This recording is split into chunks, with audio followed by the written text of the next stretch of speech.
Okay, guys. Hopefully you can see me, and welcome to this um, edition of Topics on My Mind being live streamed today on August 10th, 2023 at 2:05 p.m. Pacific, and will be uploaded this weekend. Will be uploaded this weekend um, of the 13th, 12th, and 14th. So yeah, that is when it will be uploaded. But again, welcome guys to this Topics on My Mind for today, August 10th, 2023, being live streamed here on Twitch, and eventually will be also shown on Spotify and everything as well, and then shown later this weekend on YouTube once that suspension that I've mentioned is taken care of. Now, I do apologize for any interruptions. My mom right now is listening to Creflo Dollar, and she's also finished her laundry, so she might walk across, open the door, knock, hopefully before she does. And also, we've had some service interruptions, if you will, outages by Xfinity. Yesterday we had one for about 15 minutes, and then way early, past midnight yesterday, we had one for a total of 6 hours, I would assume. Don't know what happened there. They say that the one that happened past midnight yesterday was unplanned, but then they said the one that happened for about 15 minutes yesterday in the afternoon was planned.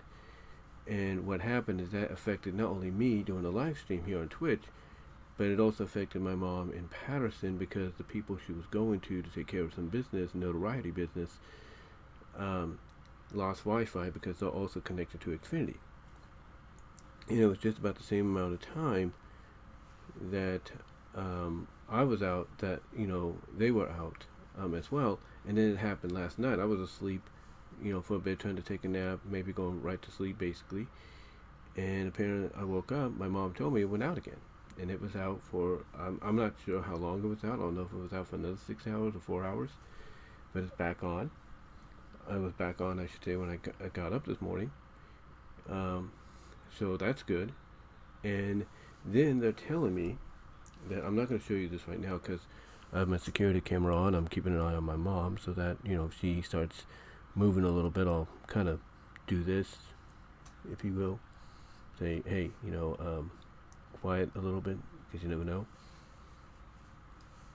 Anyway, long story short, like I said, this time around they have something right on the Xfinity app, and it says, you are currently, keyword currently, unaffected by, unplanned outage, or you're currently unaffected by, well, basically they're saying that you're currently unaffected by an outage in your area, which means right now I'm unaffected doesn't mean I won't be affected later, because apparently, a lot of people commenting on the neighborhood watches, Patterson and Newman, have basically said that maybe putting the 10G network didn't go as planned. Like, they didn't really work out all the technical aspects here and there, if you know what I mean.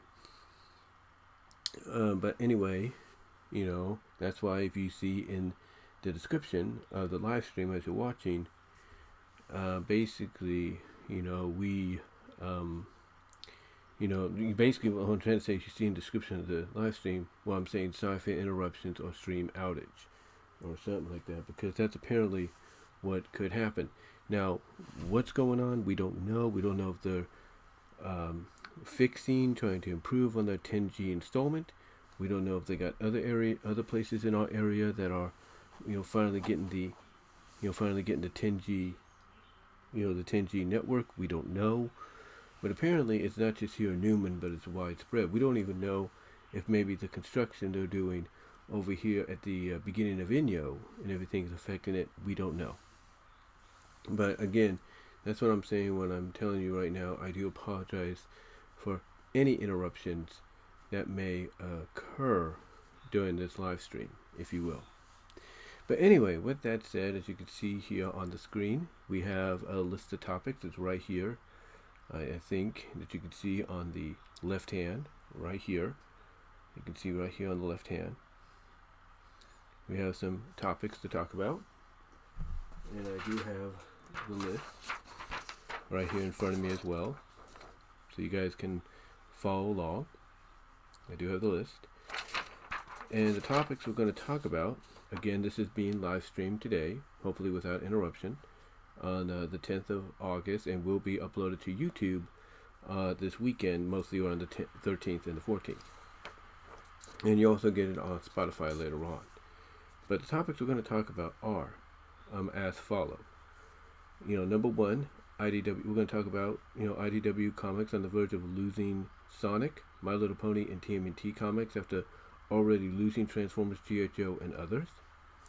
We'll talk about Disney to sell to Apple in the very near future, if that's a possibility. We'll talk about that the WGA, the Writers Guild of America, who's currently on strike, to meet with the AMPTP tomorrow, or this past Friday when you watch this on YouTube. Hopefully by the time you watch this on YouTube, something would have been worked out. If not, maybe this is just another step to try to see what needs to be worked out. Number 4, we'll talk about the Sonic 3 movie begins filming without actors. We'll also talk about number 5, will Paramount and Hasbro go through with the Transformers G.I. Joe crossover movie? And also, speaking of Hasbro, the last thing we'll talk about is them selling E1 to Lionsgate, if you will.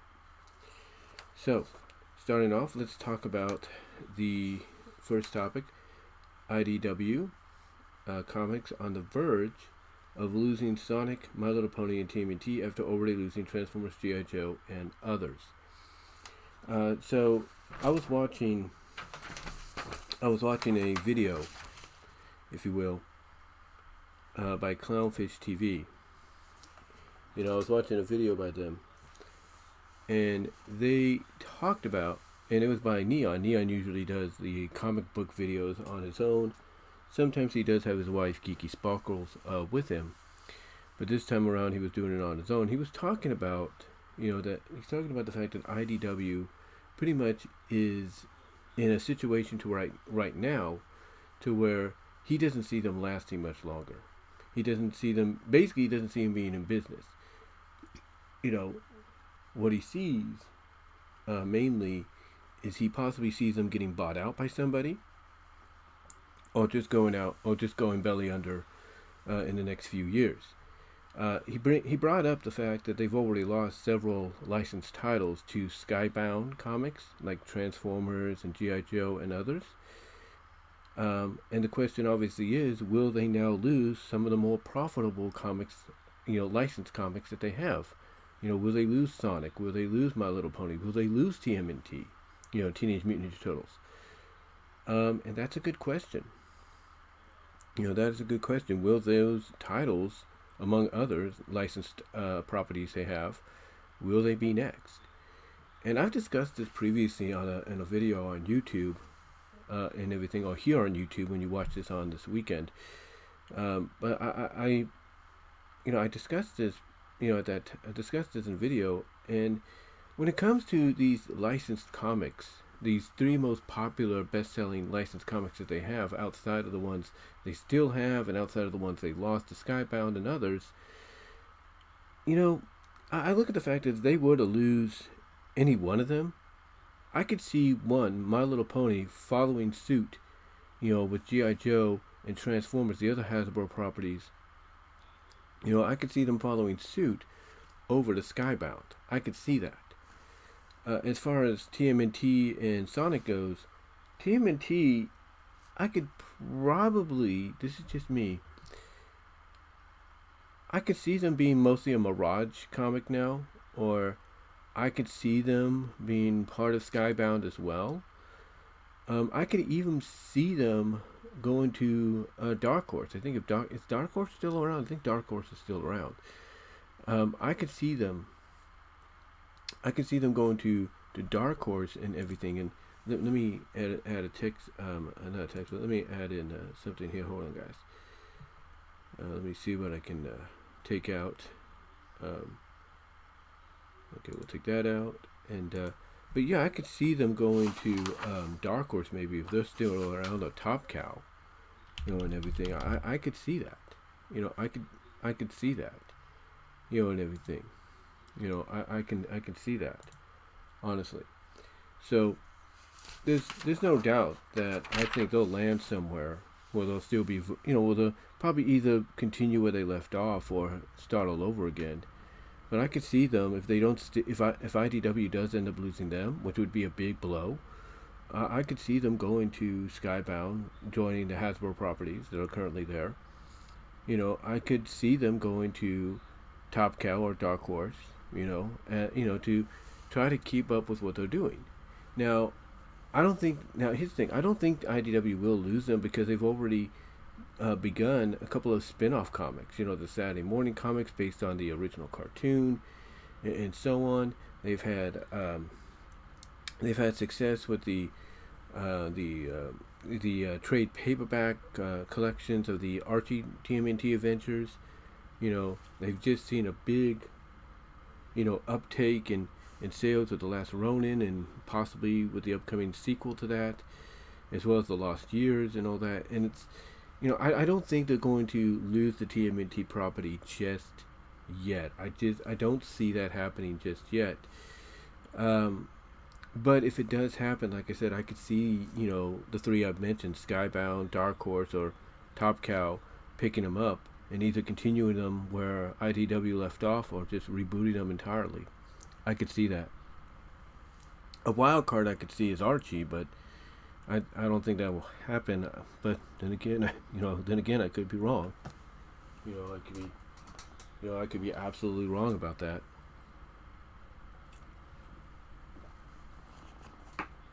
I can absolutely be wrong. So I don't think they'll lose them. I don't think they'll lose My Little Pony. My Little Pony right now, even if it's G5 based comics, they're still popular, properties for them. They're still a popular franchise. So I don't see them losing My Little Pony either, because you also have these G4 comics, that they've released, to where, they have these G4 comics, that they've released that are adapting classic stories and fairy tales and all that. So I don't see them losing My Little Pony, because those are selling just as well, and everything. So I don't see them losing My Little Pony, whatsoever. But if they do, more than likely I see Skybound picking them up and joining Transformers and G.I. Joe and all that over there. That's the only publisher I see, because if you want to keep all the Hasbro, because if we know Hasbro, like we should, being fans, they'll want to keep all the Hasbro properties under one roof. So if IDW does end up losing ponies, I could see them, the MLP franchise that is going over to what was I going to say? Going over to Skybound with joining Transformers and G.I. Joe. I could see that. As far as Sonic goes, again, that's a very popular IP for them right now. It's selling out well. I mean, they are on the verge of releasing the one-shot 900th adventure comic for Sonic. Whatever that's going to consist of, people are speculating, hey, we could see Sally Acorn and Bunny Rabbit and the Freedom Fighters maybe. People are just speculating and everything, because there's publicity of past story artists and story writers and artists, maybe with the exception of Ken Penders, but previous story artists and writers, coming in and, basically helping out and contributing. So, so that, even though that sounds good and everything, Sonic's, the Sonic comic has been brought up as, a title IDW could possibly lose. But again, just like with MLP and TMNT, I don't think that's going to happen, because the sales are too good. The stories are actually pretty good. Some are a little faltering, and some could be dragged on for too long, when they shouldn't be. Look up Metal Virus, if you will. Um, but uh, but I don't think Sonic will be leaving IDW anytime soon. Now, if he does end up being a title they lose, then I could see Archie Comics coming, sneaking, coming up from behind with a welcome home basket and saying, "Hey, Sonic, come on back," and everything. I could see that. I could see that happening. Then again, you have all the other publishers, like I mentioned, that could want to take a crack at Sonic. But again, I don't see Sonic leaving IDW anytime soon. I don't see it. I see maybe it growing, because I think if I'm Ian Flynn, if I'm Evan Stanley, you know, I basically tell everybody at IDW on my team, hey, we got to bring in the freedom fighters, in some capacity, because I think anybody knows. IDW should know this better than anyone because they have brought in, classic TMNT characters from the Archieverse and all that. That if you bring in popular characters that fans have associated with a franchise for a long time, or the longest time, into the new chapter of the character's existence, multimedia wise, comic book, cartoon wise, or whatever, fans will gravitate. They will gravitate to it, and they'll want to read it. They'll want to see, okay, how do they get integrated and stuff. And I do apologize for any lag here. But they'll want to see, how do they integrate? How do they,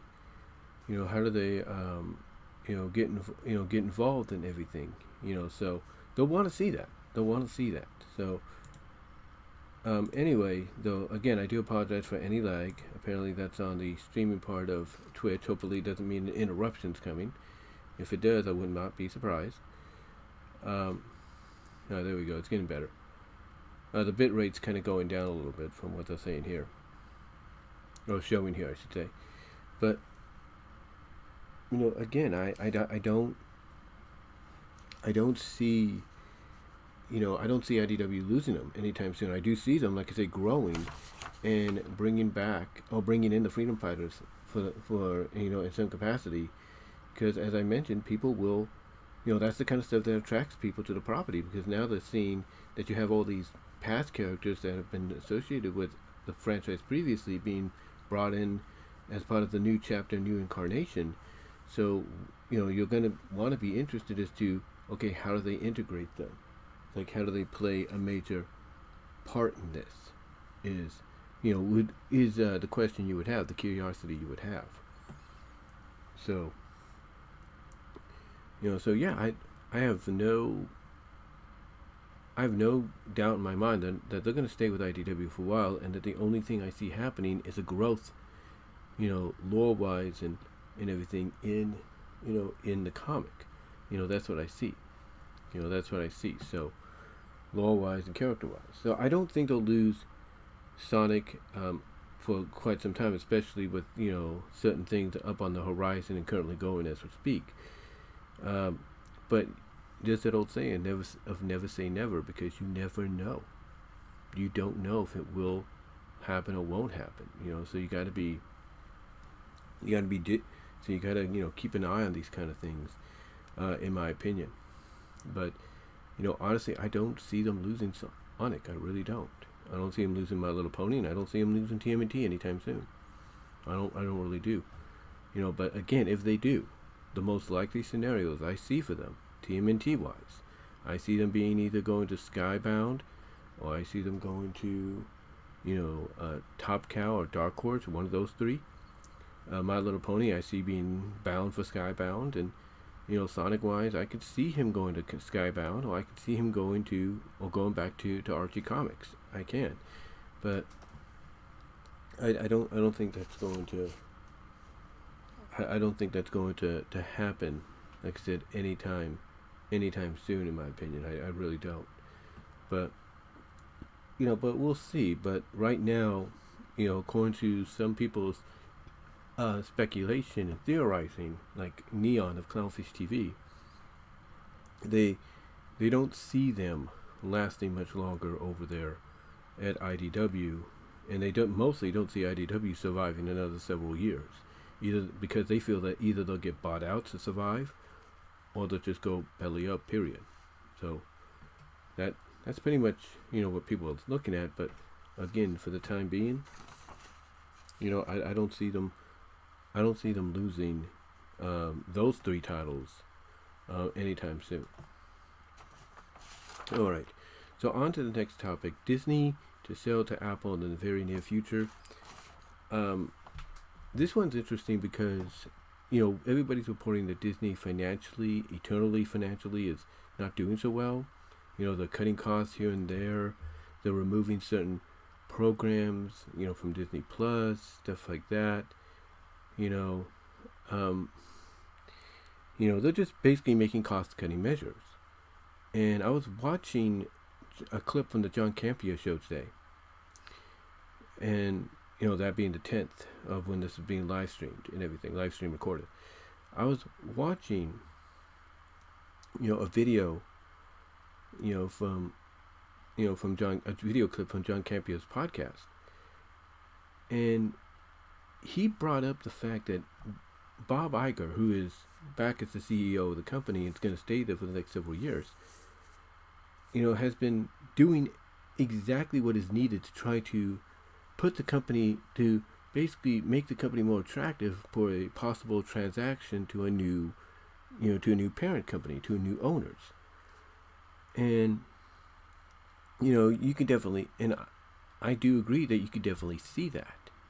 You could see that, and you could feel it, in a way. If it not visually, if not, I wouldn't say feel it, but more like you could see that, and you can visually witness it. That's what I'm trying to say. But I don't know. I don't know with Disney. With Disney, and sorry about that. But with Disney and everything, even John Campea and others have pointed this out, that even though it seems like they would be a lot, even though it does seem like they're getting into a position to possibly, courtesy of Bob Iger,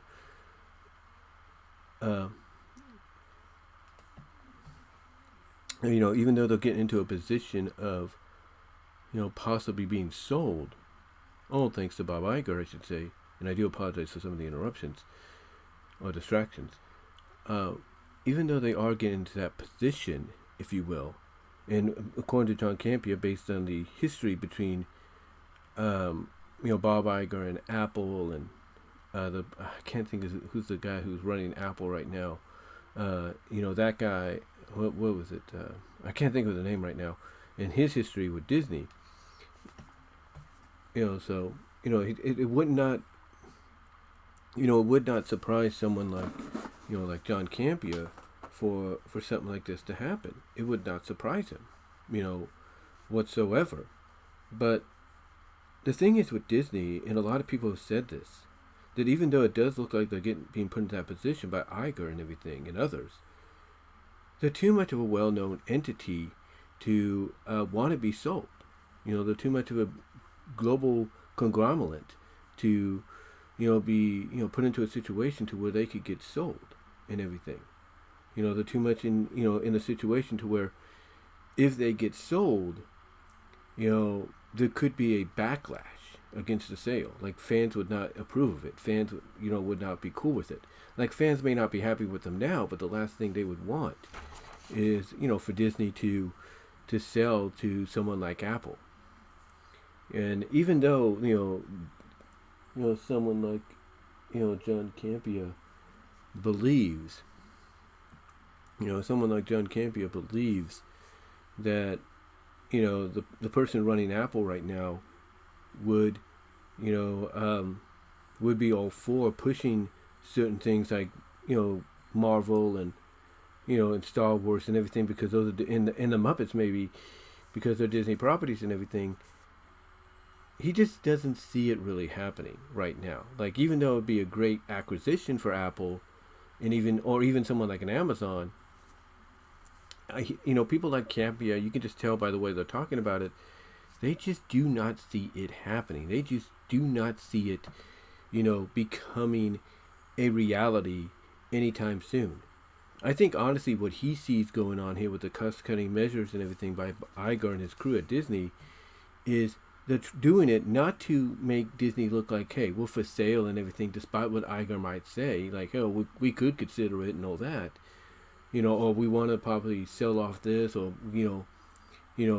sell off half of this to to this and all that. Despite what he says in those areas, I think everybody knows, from Clownfish TV to Bob Iger to anybody else, not specifically Bob Iger, I should say, but from Clownfish TV to John Campea and everybody else, I think they know that Disney's not going to get sold anytime soon, and that what really these cost-cutting measures are is to make it more profitable. Make it more profitable so that way, from within, they can build back up and not have to worry about any potential sale in the near future. I think honestly, that's why, I don't think you will see, a sale anytime soon, and that in reality, what these cost-cutting measures are, is to basically make the company from within more profitable. Now, there are things that kind of, connect with it a little bit as well. There are some things that connect with it as well. Like, for example, it was announced in the quarterly meetings recently, in the third quarter meetings, that, they've raised the price on Disney Plus. That now for the ad-free tier that I'm a part of, you got to pay $14. And, like I said, sorry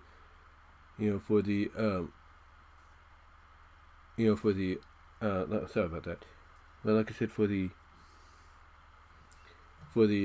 ad-free tier, you got to pay $14 now.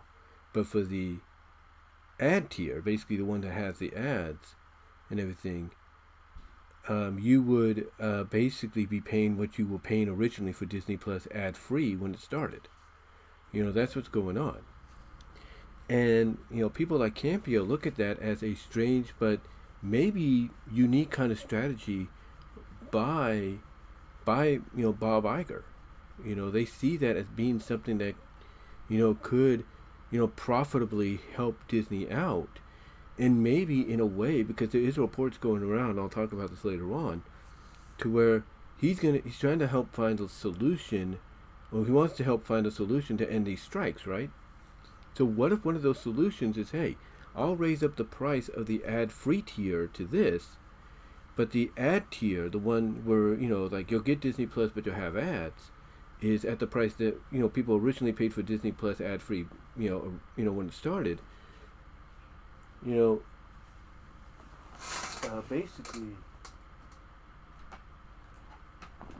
so I put that down for a second. But basically, what if part of that strategy is as Campea put it, to attract people who can't really afford ad-free to the ad tier, and then by default, if what the rumors are saying is true, that he's trying to figure out a way to help stop the strike, what if part of that strategy is, hey, more people that come to the ad tier where they get Disney Plus but with ads, that will be something attractive that we could propose to the actors and everything to help end the strike. Like, hey, the more people that we attract to the cheaper ad tier, the more that will help you. So maybe that's part of it. We don't really know, but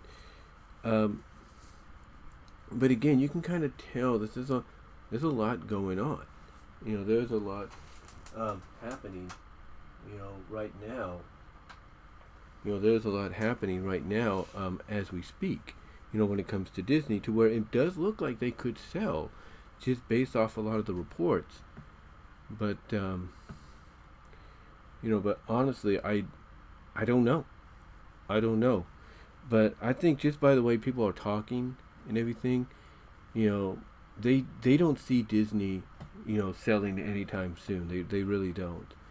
They don't see them selling anytime soon, and then all this really is to help them profit financially within the company by making some cost-cutting measures and basically,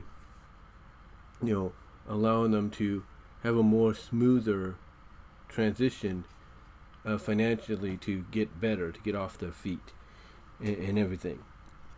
But we'll see. We'll see what happens. But that's just my thoughts on it. Again, you could just tell by the way, Campy is talking, the way Clownfish TV is talking, and others discussing it, that, they don't see Disney really selling, even though it does feel like that's what the direction they're going. That feels more like a strategic maneuver to, cut costs to make a profit from within. And that maybe there is more to it, especially like when it comes to the changing of the prices to Disney Plus, the ad tier and the ad free tier.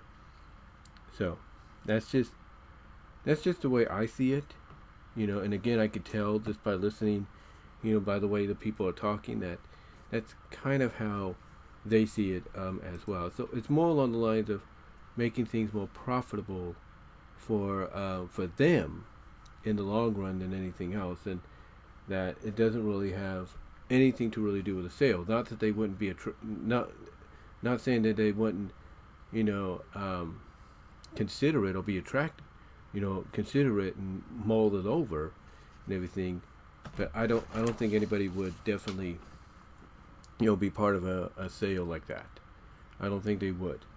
But again, it's a wait and see scenario. So we'll see what Disney does. We'll see what Disney does, and just go from there. Just go from there, and everything. All right. So the next topic we're going to talk about here is the WGA to meet with the AMPTP tomorrow, or this past Friday by the time you watch this on YouTube. But yeah, the report is this is going to be the second meeting within I'm assuming a week or so, after these strikes, which are now entering today. As of today, it's 100th day and all that. This is the second meeting. Now, we don't know what happened with the first meeting, which happened about a week ago or so. We don't know what happened. Well, actually, we do have an idea. I think what it was more of kind of a discussion of like, okay, what is it that we can work together? What is it that, we could do for you to end this? Like, basically things that are back and forth. And apparently, according to reports, a lot of things are on the table. That, the AMPTP and Hollywood studios will agree upon, but there are some that they will not agree upon. Or at least they won't agree upon in their current state. That is the thing. They agree upon everything else, but they won't agree upon everything that's in its current. But there are certain things, like the residuals and stuff like that, like the writers' room, wanting more writers and everything, that they will not agree on in its current state. Not saying they won't, but they want to have they want to find that middle ground. Like, okay, where can we meet you in the middle when it comes to those two lingering things, if you will, outside everything else that we both agree on. Like, both sides agree on everything else is good and everything, but what middle ground can we meet at for that, for when it comes to AI and the residuals and stuff like, that, like what is the middle ground? So hopefully by tomorrow or this past Friday, or by the time you watch this, something would have been worked out. I mean, for those of you watching this on YouTube several days later, hopefully something will be worked out, or this might be a positive step. Like, this might be the first major step in this ending, because I think, again, this might be just another meeting to kind of, figure out, okay, what is it that we can really do to help you out and everything. It's like, what can we do to help you out and everything, especially trying to find a middle ground in this whole scenario of, like, everything else is good, but this other stuff, yeah, we got to really talk about that and everything. So it's like, what middle ground can they find themselves at? And I think that's where we're heading. I think, honestly, that's where we're heading, is some kind of a middle ground between them. I really do. It's a middle ground, in my opinion. But we'll see. Now, as far as connecting this to the previous topic where I talked about Bob Iger and the rising of the Disney Plus stuff and everything, the rising of the Disney Plus, tiers, ad free being 14, ad tier being the price that you paid for Disney Plus when it started. The reason, according to some, that it seems like Bob Iger's doing that, and the way it correlates with this topic of the WGA and by extension SAG, the Screen Actors Guild, is mainly because of the fact that the way Campia put it, as I mentioned in the previous topic, is he feels it's more a strategic move to get people to subscribe to the ad-free tier and everything, because not only would Disney make money off the ads and everything more so than ads on regular television, but if you connect it to what's going on with the strikes and rumors that and the reports, I should say, that Bob Iger wants to be one of the people that helps resolve this issue or find a solution to this issue, what if him, according to Campia, strategically trying to get people to go to the more cheaper $7.99 ad tier, what if that's part of the strategy to say, hey, actors, writers, you want residuals? Here's my plan. Here's what I plan to do. I'm planning to, raise the price of Disney Plus ad-free to $14.99, and I'm going to keep the ad tier at $8. And guess what? People will be more attracted to that, and by going to that, I and others that are going in that direction will be able to help you out. That might be what happens. I can't say. That might be what happens. I can't say. But again, it seems kind of weird that's the direction that they want to go in. That's the direction that seems to be, where they want to go in and everything. That being Bob Iger, as not only a way to profit Disney a little bit more, but to also maybe help out in, finding a solution to these strikes, with both the writers and the actors.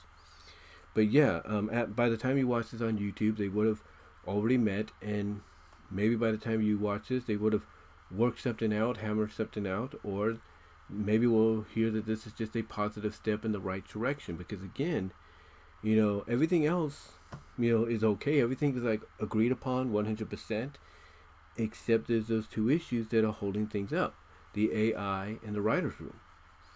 So again, I think those two solutions, where everything else is locked, sealed, and ready to be delivered, the only thing they're waiting on is these two solutions to be reconciled. And I think what's going to happen is there's going to be a middle ground where they're going to have to meet. And that middle ground is going to be something to where it's like, okay, fine, the AI thing, we understand that's not going to happen. That's not going to be a deal. We won't let that happen. Or like, hey, the AI thing, we get it, but guess what? Here's what we'll do. We'll do what you want. We'll give you what you want when it comes to that, but only if AI has to be utilized as a last resort. I think that might be what happens. As far as the writer's room goes, I think the agreement will be, look, we know you want many writers and everything to help you out, that's fine, but here's what we can do. And they might say, if it's a network series, broadcast television and everything, you'll get what you want writer room wise. But if it's a limited streaming series, you'll get mainly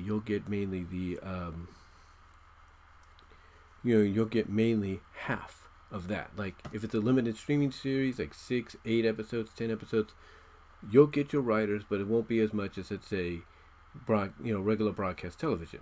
And then movie wise, they'll get probably a little bit more as well. Like they'll get what they want, but there'll be like a middle ground, if you will. There'll be a middle ground. So again, so hopefully tomorrow, because it's being live stream recorded right now here on Thursday the 10th, hopefully by tomorrow things will be good.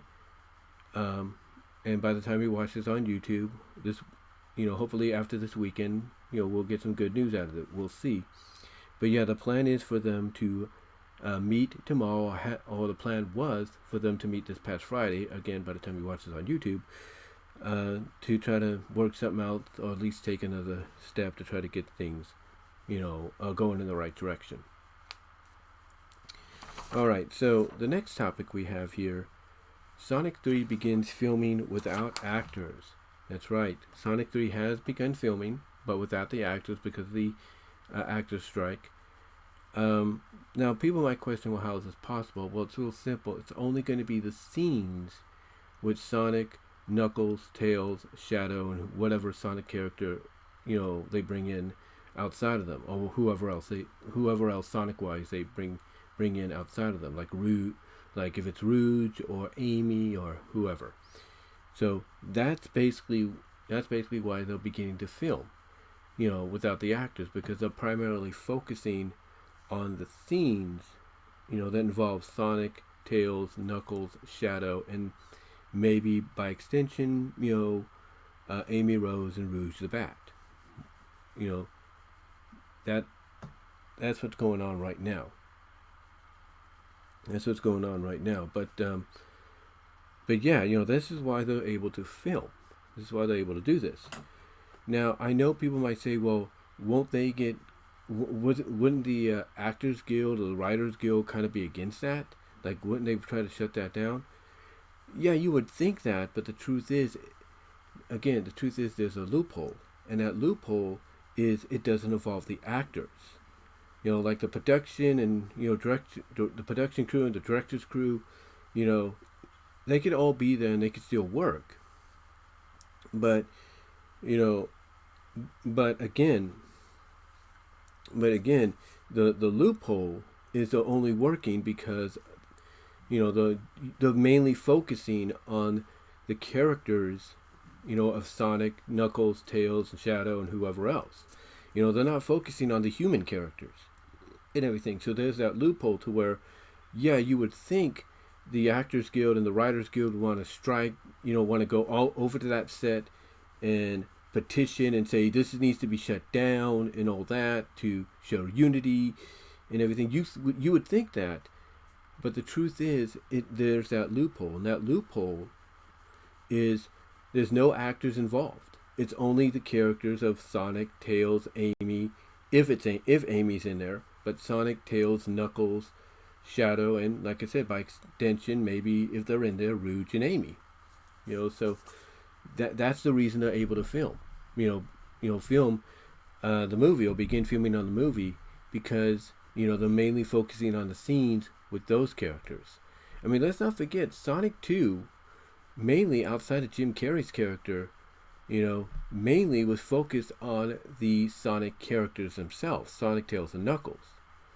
So that's basically what we're probably going to get with Sonic 3, more so than the second movie, is primarily focused on them with the human characters integrated. Integrated at certain moments, but those scenes, will be filmed later on. Like pretty much they'll film the scenes that need to be filmed with the characters, and if there's an interaction, they'll just do that later.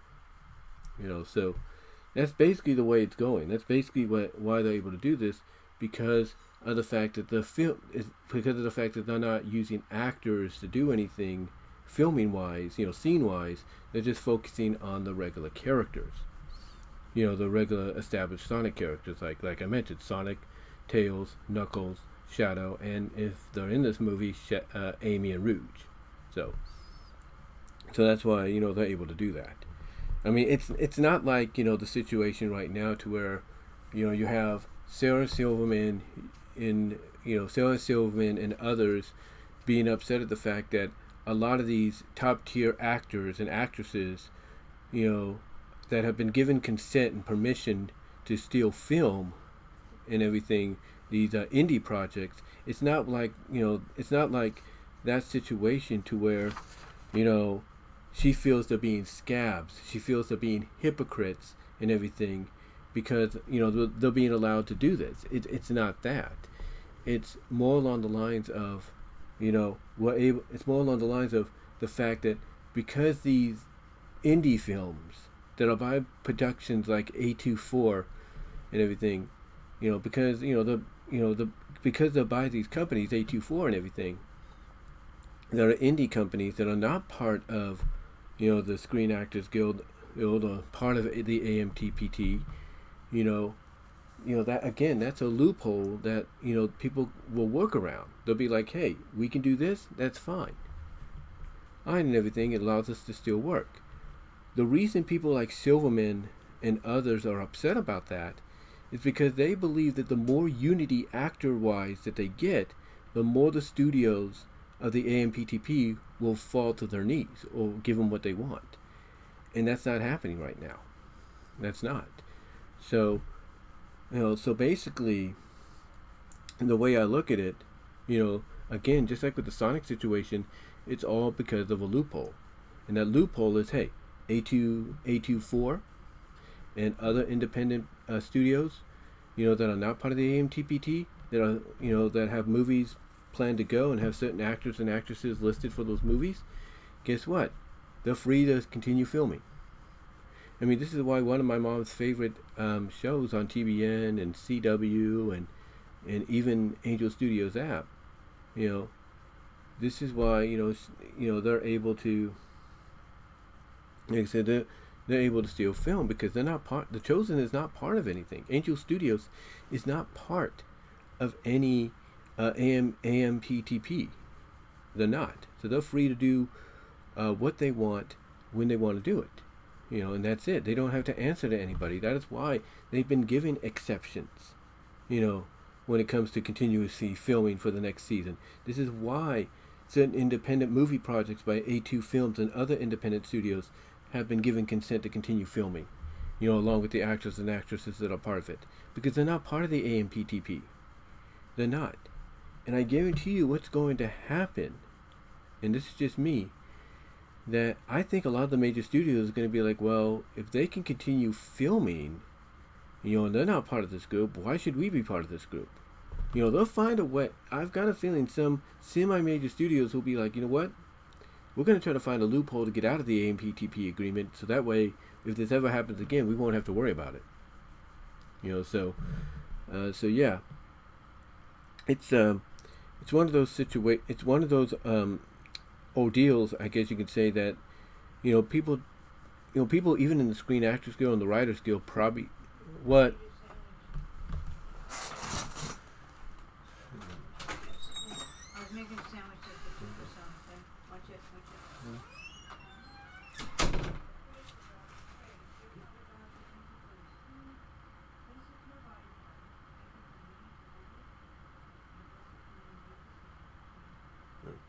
Yeah. Told you there were going to be interruptions. But, I'm going to put this in there. Should have kept my thing going. That's okay. Yeah, correct.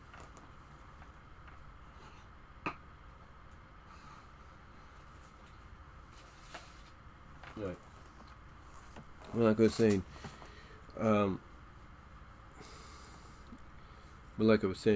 basically, it's going to get to a point where I think, certain studios, like let's say Lionsgate, I don't know if Lionsgate is part of the AMPTP, they may or may not be, I'm not really sure. But there will be mid-major studios that'll be like, you know what, I'm going to try to find a loophole to get out of this agreement with the AMPTP so that if something like this happens again, we won't have to worry about it. So I think that would be the after effect. I even feel like Warner Brothers and Disney might be like, hey, let's get out of this AMPTP thing, because if we can, avoid being part of this, we could still film if something like this happens again. So that may not happen, but still it might. But again, going back to the original topic, this is why basically Sonic 3 is able to film still, because the loophole is you can't film if it involves actors, but you could still film if you're just filming certain scenes without them. And in this case, if they're filming certain scenes of Sonic, Tails, Knuckles, Shadow, and by extension, Amy Rose and Rouge and everything, then, they have nothing to worry about. That's the loophole. So yeah, that is why, they're able to, continue filming as we speak, So yeah, I know. Again, it's a situation to where you would think the people in the people that are striking in the guilds, both guilds, would have an understanding of that. You think they would have an understanding. Again, could they march over there and say, "Hey, stop the filming, stop doing this"? Yeah, they could. Just like they could go over to the independent, a lot of the independent projects that are non-AMPTP, and petition there and say, "Hey, stop the filming. We're not going to let film because because we need as many people to unite with us to show the studios that we mean business." And I'm not saying they won't do that if they haven't considered, or if they haven't considered doing it. Nor do I think they won't plan to do it. Because there's always options to try to get your point across. That's what I'm trying to say. Even if it means invading, and disrupting, non-union productions and everything to get your point across. But yeah, again, getting back to the topic, that is why Sonic 3 is able to film right now, because they're filming only the characters of Sonic, Tails, Knuckles, Shadow, and if they're in there, Rouge and Amy, and not the human characters. So that's why they're able to do it. Again, you go back to Sonic 2, with the exception of Jim Carrey, most of that movie was just the CGI characters. So there you go. That's how they're able to do this. All right. Let me get something to eat here for a second. All right.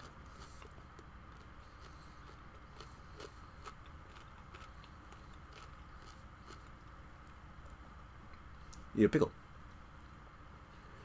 All right. Next topic. Will Paramount Hasbro go through with the Transformers G.I. Joe crossover movie? Now, for those of you that have seen Rise of the Beast in theaters and now currently on streaming like Paramount Plus and other places, and this is a bit of a spoiler, but then again, as John Campea put it when he talked about it, if you haven't seen it past the theater and now you have the opportunity to see it whenever you want, you shouldn't be surprised. You shouldn't be worried about spoilers. But anyway, at the end of the film, in a mid-credits scene, the main human character, Noah, meets with the person earlier from the film, the general guy, whatever his name is. And he's thinking he's going in for an interview, but instead he finds out he's being recruited. And what's he being recruited? Who's he being recruited by? G.I. Joe. And we see this because as soon as he turns the card over, it has the G.I. Joe logo on it. So basically confirming that G.I. Joe and Transformers are in the same universe as far as the movies go. And of course, this has led to a lot of people kind of wondering and speculating. So does that mean John Cena was a G.I. Joe in the Bumblebee movie? More than likely, they just probably couldn't say anything at that time because they probably wanted to wait till this moment. But the question is, will they go through with it?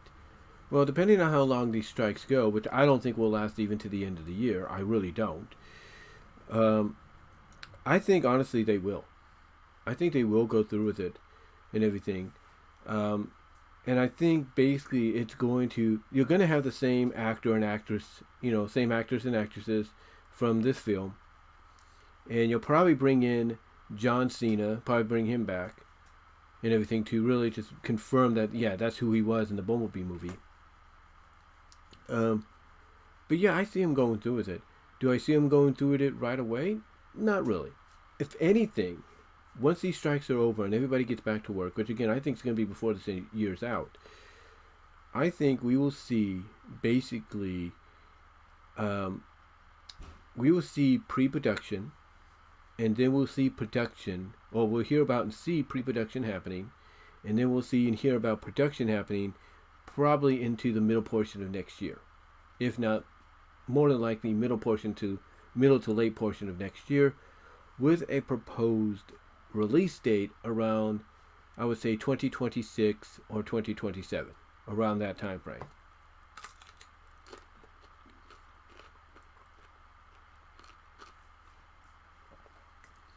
So, yeah, that's what I see happening. I do see him going through with it, and whenever this strike is over, which again I believe is going to be before the end of the year's out, I see this going into pre-production next year, because you can't tell me they don't already have a script lined up. They do have a script lined up. They wouldn't tease G.I. Joe at the end of the film in that mid-credits scene if they didn't already have a script lined up. They do. So all they have to do is wait till the strike is over, which again I think is going to be before the year's out. And I think honestly what's going to happen is you're going to see pre-production begin next year, and by the mid to latter portion of next year, you're going to hear productions happening, and towards the end of next year into early 2025, you will hear about post-production happening. And that I would say between mid 2026 and spring 2027 is when you'll get the release of the movie. That's just my opinion, but honestly, I do think they're going to go through with that, just based on what I feel just based on what I feel is going to be the direction they'll head in. That's just my opinion. But let me know what you guys think. Let me know what you guys think. Love to hear your thoughts on it. All right, last topic. Hasbro sells E1 to Lionsgate. Now, in case you guys don't know, E1 was basically Hasbro's entertainment distributor, or basically when they were, it was a E1. Okay, let me rewind here. All right, Hasbro had created E1. It was originally AllSpark Pictures. They created E1 as their movie and show distributor, and they were doing good with it, but I guess not good enough to where they're like, okay, we need a bigger distributor. So they sold it to Lionsgate. So Lionsgate now has the rights to distribute under the E1 name a lot of the Hasbro properties. They have that right, if you will. So now it doesn't mean Lionsgate is going to outright now be in charge of Transformers, the live action films. That's still Paramount. But basically, when it comes to, like, let's say the shows and everything, or anything, post live action or pre live action Transformers or pre live action G.I. Joe, they will have the rights to. They will have the rights to distribute. And it does bring up a lot of questions. Will Lionsgate finally release some, shows, classic shows, more recent shows, even classic movies, recent movies under the Hasbro banner? Will they now release them on physical media in Blu-ray or 4K? And that's a good question, because I know that a lot of people want to see Generation 4 Friendship is Magic get a complete series release on Blu-ray and DVD. I mean, DVD, they already got it. DVD, they already got it over there. That's that's seasons 1 to 7 right there officially. The other two last seasons didn't get it yet. But if Lionsgate is someone that would do that, then I could see it happening. So I can see it happen. I can see them re-releasing all 7 seasons along with seasons 8 and 9 on DVD, and if not, giving us a complete DVD and complete Blu-ray release. Excuse me. Do I see 4K? Maybe not. But I could see a 4K release of the 2017 movie, if not a 4K release of the Netflix film, New Generation. I could see that. I could. But right now, as of right now, it's only speculation of what they're going to do. But yeah, Hasbro decided to, decided, hey, we want a big distributor, and they said, and they probably asked around to some of the bigger studios. They're like, nah, we don't want them, and they probably said, well, let's go to Lionsgate, see what they say, and Lionsgate were probably like, yeah, we'll do it, because I think they see the profit. Like, hey, if we can get them, we can get someone like Hasbro and their properties with the under distributing it under, I should say, the E1 name. That's going to help us out big time, because they know there's value. So honestly, I would not be surprised if we get a complete series release of Friendship is Magic, on DVD, re-release of seasons 1 to 7, and finally official releases of 8 and 9, along with some of the specials like Best Gift Ever, Rainbow Road Trip, if you will. I would not be surprised by that, or even the release of some of the Equestria Girls specials as well. I would not be surprised that we get complete releases or re-releases of those, along with maybe complete series releases like Blu-ray and Blu-ray complete series releases along with the DVDs. I would not be surprised if we get that. I would not be surprised if we get Transformers Prime complete series on Blu-ray, complete series. I would not be surprised if we get G.I. Joe Resolute, on Blu-ray, or G.I. Joe Renegades or G.I. Joe Sigma 6, all with Blu-ray releases and, complete series-wise and all that. I would not be surprised if Generation 1 of Transformers and MLP and G.I. Joe would get finally Blu-ray releases, SD to SD to BD wise, if you will, as Discotech puts it. So I would not be surprised by that. I would not be surprised. Gem, I could also see getting that same kind of treatment too. I would not be surprised by that. The classic 80s series. But yeah, if you're a Hasbro fan and everything, this is a big deal. This is a big historic deal, and we'll just see what happens. We'll just see what happens with it. But yeah, Hasbro has sold E1 to Lionsgate, and we'll just see what Lionsgate does with it. That's about it. So anyway, though, guys, that's about going to do it for this Topics on My Mind film live stream today on the 10th of August, 2023, and will be distributed to Spotify also today, video-wise, believe it or not, and you will see it this weekend. By the time some of you do see it on YouTube, you'll be seeing it on around the 13th. So that's all I'm going to really say, guys. Thank you all for